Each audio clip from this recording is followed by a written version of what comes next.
Genesis 3. Now the serpent was more crafty than any other wild animal that the Lord God had made. He said to the woman, "Did God say you shall not eat from any tree in the garden?" The woman said to the serpent, "We may eat the fruit of the trees in the garden, but God said you shall not eat of the tree in the middle of the garden. Nor shall you touch it, or you shall die." But the serpent said to the woman, "You will not die, for God knows that when you eat of it, your eyes will be open, and you will be like God, knowing good and evil." So when the woman saw that the tree was for good food, and that it was a delight to the eyes, and that the tree was to be desired to make one wise, she took of its fruit and ate. She also gave some to her husband who was with her, and he ate. Then the eyes of both were opened, and they knew that they were naked. And they sewed fig leaves together and made loincloths for themselves. They heard the sound of the Lord God walking in the garden at the time of the evening breeze, and the man and his wife hid themselves from the presence of the Lord God among the trees of the garden. But the Lord God called to the man and said, "Where are you?" He said, "I heard a sound of you in the garden, and I was afraid because I am naked, and I hid myself." He said, "Who told you that you're naked? Have you eaten from the tree of which I commanded you not to eat?" The man said, "The woman who you gave me to be with, she gave me the fruit from the tree, and I ate." Then the Lord God said to the woman, "What is this that you've done?" The woman said, "The serpent tricked me, and I ate." The Lord God said to the serpent, "Because you have done this, cursed are you among all animals and among the wild creatures. Upon your belly you shall go, and dust you shall eat all the days of your life. I will put enmity between you and the woman, and between your offspring and hers. He will strike your head, and you will strike his heel." To the woman he said, "I will greatly increase your pangs in childbearing. In pain you shall bring forth children, yet your desire shall be for your husband,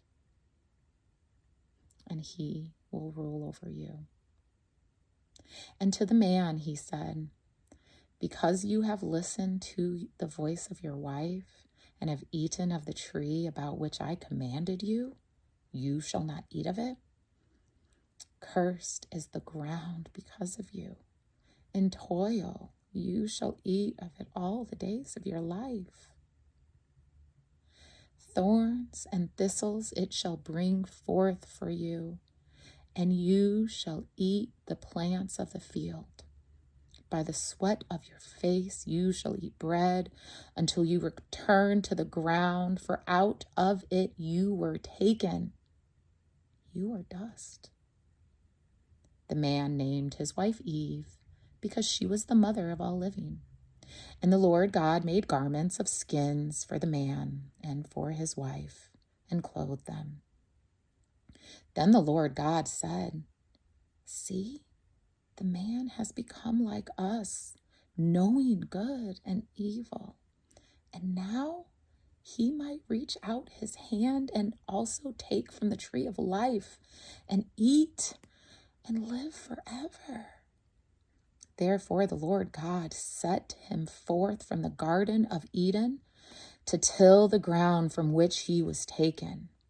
He drove out the man, and at the east of the Garden of Eden he placed the cherubim and a sword flaming and turning to guard the way to the tree of life. Genesis chapter 4. Now the man knew his wife Eve, and she conceived and bore Cain, saying, "I have produced a man with the help of the Lord." Next she bore his brother Abel. Now Abel was the keeper of sheep, and Cain a tiller of the ground. In the course of time, Cain brought to the Lord an offering of fruit from the ground, and Abel, for his part, brought the firstling of his flock, their fat portions. And the Lord had regard for Abel and his offering, but for Cain and his offering, he had no regard. So Cain was very angry, and his countenance fell.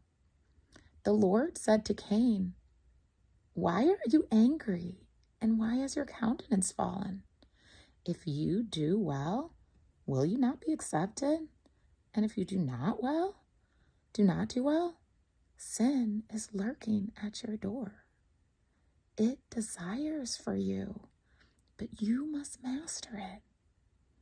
Cain said to his brother Abel, "Let us go out to the field."